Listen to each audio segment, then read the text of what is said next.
स्वागत है आपका अपने YouTube चैनल में। मदरसा व संस्कृत के शिक्षकों की नियुक्ति की हो रही जांच।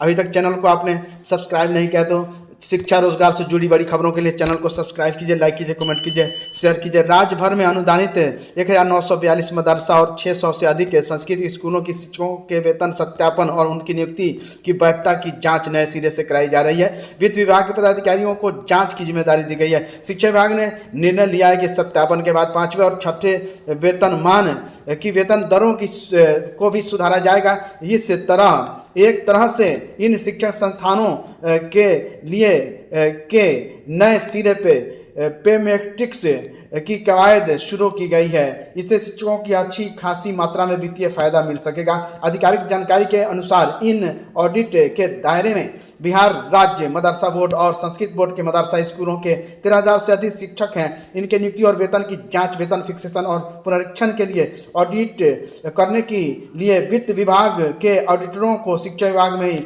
नियुक्त कर दिया गया है। यह कवायद आपको बता दें एक अभियान के तौर पर जारी है। अब ऑडिट टीम का खास फोकस शिक्षकों की नियुक्तियों की वैधता की जांच पर है। ऑडिट में यह भी बात परखी जा रही है कि समय समय पर अनुदानित मदरसों और संस्कृत स्कूलों में हुई नियुक्तियों से संबंधित बोर्ड से अनुमति ली जाएगी या नहीं। ऐसी कोई नियुक्तियां हैं जिनका अनुमोदन संदेहपूर्ण बताया जा रहा है। विभागीय सूत्रों के अनुसार मदरसा और संस्कृत स्कूलों के 5वें वेतन पुनरीक्षण का लाभ 1 अप्रैल 1998 में मिला था। शिक्षा विभाग ऑडिट के बाद इन्हें अन्य सरकारी कर्मचारियों की भांति 1 मार्च 1989 को दिया जाएगा। इसी तरह इस पुनरीक्षण के बाद 6वें वेतनमान का निर्धारण अन्य विद्यालय अध्यापकों की भांति 1 अप्रैल 2007 से किया जाएगा। अभी इन्हें 6वें वेतनमान का लाभ 1 अप्रैल 2013 से दिया जा रहा है। इस तरह मदरसों और संस्कृत स्कूलों के शिक्षकों को पे फिक्सेशन के बाद काफ़ी मात्रा में वेतन लाभ हासिल हो सकेगा। खासतौर पर भी उन्हें बढ़ी हुई दरों पर वेतन मिल सकेगा। हालांकि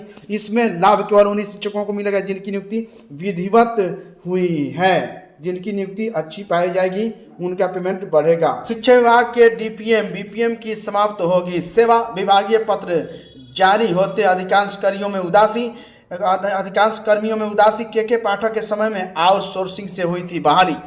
विभाग से आउटसोर्सिंग से तैनात कर्मियों की सेवा 31 मार्च के बाद नहीं लेने का आदेश प्राप्त हुआ है। इससे कर्मियों में हताशा की खबर है, लेकिन किसी ने विधिवत अभी काम नहीं छोड़ा है। 31 मार्च तक उनकी सेवा ली जानी है। आउटसोर्सिंग से बाहर इन कर्मियों की सेवा पर संकट बीपीएम है ना, BRP, DO cum BRP, DPM programmer है ना, डीएमटी और जेएमटी इन सब की बहाली हुई थी के पाठक के ज़माने में। अब इनको 31 मार्च तक हट जाना है।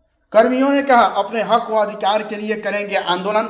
अब आपको हटाना ही था तो फिर हमको बहाल किया रखा क्यों। आउटसोर्सिंग से शिक्षा विभाग के डीपीएम बीपीएम इत्यादि अफसर कर्मियों की सेवा समाप्त हो रही है। इसके लेकर इन लोगों ने ठान लिया है कि हम सरकार के विरुद्ध आंदोलन करेंगे और अपने अधिकारों, अपने हक की लड़ाई लड़ेंगे। आईटीआई अभ्यर्थियों के लिए रेलवे में आवेदन का अवसर। रेलवे भर्ती प्रकोष्ठ आरआरसी उत्तर पूर्वी रेलवे गोरखपुर ने सिग्नल वर्कशॉप गोरखपुर कैंट में 63 अप्रेंटिस भर्ती के लिए आवेदन आमंत्रित किए हैं। चयनित अभ्यर्थियों को इसके तहत फिटर, मशीनिस्ट, वेल्डर, कारपेंटर या टर्नर ट्रेड में 1 वर्ष का प्रशिक्षण दिया जाएगा। आईटीआई पास अभ्यर्थी इन पदों के लिए ऑनलाइन आवेदन कर सकते हैं। ऑनलाइन आवेदन प्रक्रिया 24 जनवरी 2025 तक जारी है। योग्यता मान्यता प्राप्त बोर्ड से 50% न्यूनतम अंकों के साथ 10वीं पास और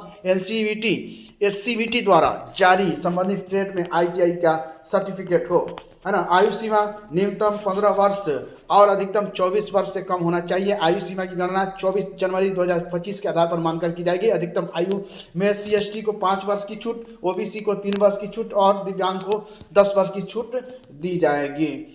प्रशिक्षण अवधि चयनित अभ्यर्थियों को 1 वर्ष का प्रशिक्षण दिया जाएगा। आवेदन शुल्क 100 रुपये देय होगा। अनुसूचित जाति, अनुसूचित जनजाति वर्ग, दिव्यांग महिला अभ्यर्थियों के लिए कोई शुल्क देय नहीं होगा। शुल्क का भुगतान credit card, debit card, UPI, net banking के माध्यम से ऑनलाइन करना होगा। अंतिम तिथि 23 फरवरी 2025 है। वेबसाइट हेल्पलाइन indianrailways.gov.in है। Thank you friends. शिक्षा रोजगार से जुड़ी बड़ी खबरों के लिए चैनल को सब्सक्राइब कीजिए, लाइक कीजिए, कमेंट कीजिए, शेयर कीजिए।